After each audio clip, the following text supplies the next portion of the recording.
Brief तो आपको पता ही है। 18 तारीख को 9-10 बजे के आसपास मॉर्निंग में 10 बजे के आसपास शायद पुलिस को इतला मिली थी, 9:45 के आसपास आसियाना तरंग में एक लूट की वारदात हुई है, जिसमें महिला अकेली थी और एक बच्चा उनके साथ था। बच्चे को और महिला को डरा धमका कर और उन्होंने 50-60 हज़ार रुपये और प्लस 2 कंगन ज्वेलरी के कमरे में बंद करके उसको धमका कर और चाकू की नोक पर बच्चे के ऊपर रख कर और वो लेके चला गया।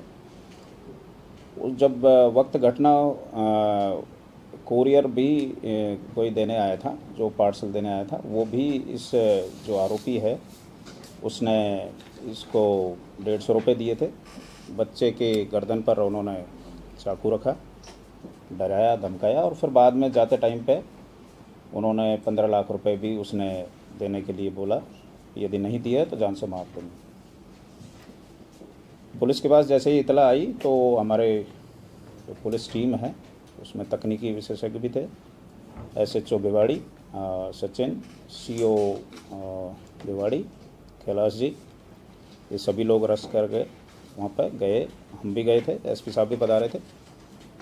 मौका मुआयना किया। गेटेड सोसाइटी है आसियाना तरंग और उसमें गेट वालों को चकमा देकर और वो अंदर जाने में, प्रवेश करने में सफल रहा। वापसी में भी वो सफल रहा। उसने वेट किया इनका, जो कर्मचारी था जो जिसके यहाँ घटना हुई थी। जाने के बाद फिर वापस पुलिस टीम ने हमारे सभी जो कैमरे हैं, करीब 600 कैमरे के आसपास, हमारे 550-600 के आसपास कैमरों का सर्च किया। उसमें देखा, पीछा किया। मुंह बांध रखा था इसने और छतरी साथ लेके गया था, धूप का टाइम था। बैक ट्रैक करने के बाद 1-2 जगह हमारे को इसका सुराग लगा, चेहरा। फिर उसका तकनीकी विश्लेषण किया, CDR एनालिसिस भी हमारे द्वारा किया गया। करीब 5-6 स्टेट्स के जो अपराधी हमें संदिग्ध मिले इसमें तकनीकी विश्लेषण से, जिनमें हरियाणा, राजस्थान, UP, बिहार, मध्य प्रदेश और तमिलनाडु के करीब 40-50 संदिग्ध थे। उनमें से हमने फिर इसको डिटेक्ट करके और आरोपी को गिरफ्तार किया है, बापर्दा गिरफ्तार किया है।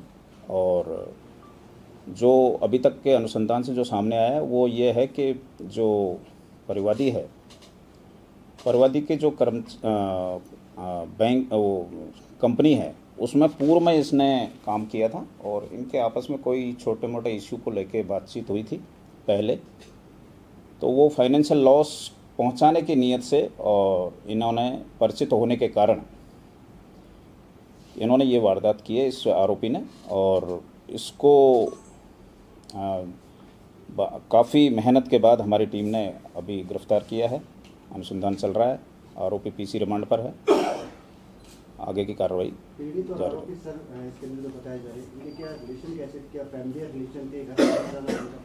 घर आना जाना था। जब पीड़ित की जो पत्नी थी जिनके साथ ये वारदात हुई, वो जब घर पर नहीं रहती थी तो उनका, आरोपी का और जो पीड़िता है उसके पति का आना जाना था। पहचान थी, कंपनी में एक साथ ही काम करते थे। किसी बात को लेकर अनबन हुई, अनबन के कारण ही फिर इसने ये लूट की वारदात को अंजाम दिया। सर, इसे पूरी प्रोफेशनल तरीके से पूरी वारदात को अंजाम दिया, छतरी लेके, मास्क लगा के और काफ़ी देर तक फ्लैट के अंदर रखे। प्रोफेशनल टाइप का या फर्स्ट टाइम इसने ऐसे किया था? हाँ, ये बात सही है। काफ़ी प्रोफेशनल तरीके से इन्होंने इस वारदात को अंजाम दिया, लेकिन हमारी पुलिस टीम ने उतनी ही मेहनत से इसमें सफलता प्राप्त करते हुए मैं हमारी पुलिस टीम को भी बधाई देता हूँ। उन्होंने बहुत ही तत्परता से 3 दिन में इस वारदात का खुलासा किया और पूरी तकनीकी विश्लेषण और सर क्या सामने है, किस वजह से इसने इतनी बड़ी वारदात को अंजाम दिया कि बच्चों अभी प्रथम दृष्टया जो इनके आपस में जो कंपनी में छोटी मोटी जो इनके आपस में बातचीत हुई और कहा सुनी हुई, उसी को लेके है। अभी डिटेल इंट्रोगेशन और अभी किया जाएगा। अभी तक माल कितना बरामद हो चुका?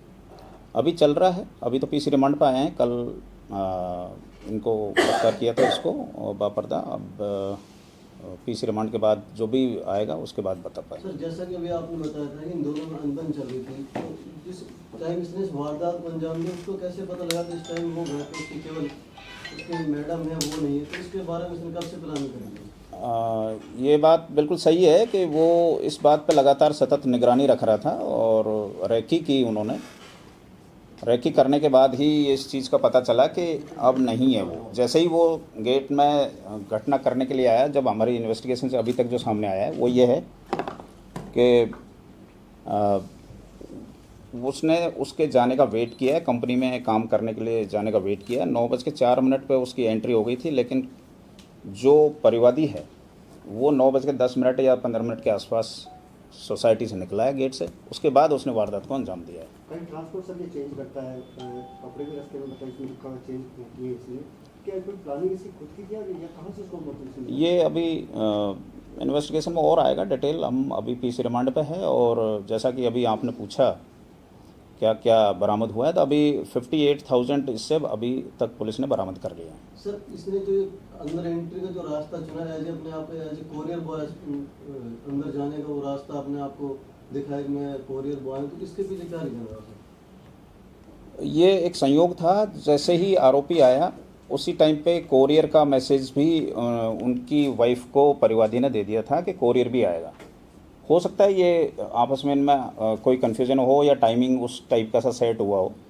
ये अभी इन्वेस्टिगेशन में और क्लियर होगा, लेकिन मैं आप सभी के माध्यम से ये कहना चाहता हूँ कि गेटेड सोसाइटी जो भी बिल्कुल पैक्ड सोसाइटी हैं, उनमें आने जाने का और सिक्योरिटी का जो भी इश्यूज़ हैं उनमें बिल्कुल कंप्लीट फ्रिस्किंग और बिल्कुल क्लियर वेरीफाई होने के बाद ही गेट खोलें और जो भी डिलीवरी बॉयज़ हैं उनका बिल्कुल तस्दीक और जो भी कोड हैं उनके अकॉर्डिंग ही उनको एंट्री करने दें। Courier boy, Zomato boy sir, इस तरीके से उनके भी एटलीस्ट वेरिफिकेशन जरूरत है सर, इनके जो संस्था को सबसे मिलती है। हाँ, ये बात सही है कि कोरियर बॉय भी जो भी जहाँ जिस कंपनी से एफिलिएटेड हैं उनका भी वेरिफिकेशन बहुत मस्ट है। और ये हम कोशिश करेंगे इन सभी को जो गेटेड सोसाइटी हैं उनको बुला के प्रॉपर जो सर्विस है देने की इनकी उसके अकॉर्डिंग ही उस चीज़ को आंसर किया जाए। धन्यवाद। Thank you.